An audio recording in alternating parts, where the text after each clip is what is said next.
Next हमारा आता है परचेज की बात आ गई, तो अब सेल्स आ गया। परचेज कर लिया तुमने तो सेल्स बहुत जल्दी हो जाएगा, क्योंकि परचेज से जैसा ही है बस उसका उल्टा हो जाएगा। सेल्स का मतलब क्या होता है भैया, सामान को बेचना।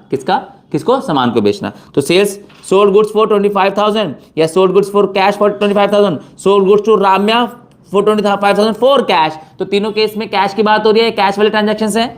अब अकाउंट कौन कौन से इन्वॉल्व होंगे, एक तो होगा तुम्हारा सेल्स अकाउंट, ठीक है, एक होगा तुमने गुड्स बेचे हैं कैश में, तो दूसरा कैश भी आएगा, तो कैश अकाउंट। समझ गए। तो सेल्स का नेचर क्या है बच्चों, सेल्स का नेचर होता है रेवेन्यू। क्या होता है, रेवेन्यू। सेल्स का नेचर क्या है, रेवेन्यू। कैश का नेचर क्या है, एसेट। रेवेन्यू क्या हो रहा है, इंक्रीज। एसेट क्या हो रही है, इंक्रीज। दोनों के दोनों क्या हो रहे हैं, इंक्रीज हो रहे हैं। समझ में आ रही बात। तो पहला स्टेप था इसको पढ़ना, दूसरा स्टेप था अकाउंट्स को देखना, तीसरा था नेचर, और चौथा था इंक्रीज डिक्रीज। चारों हमने देख लिए। पांचवा रूल की एप्लीकेशन। रूल कैसे अप्लाई होगा, एसेट इंक्रीज होती है तो क्या होती है, डेबिट।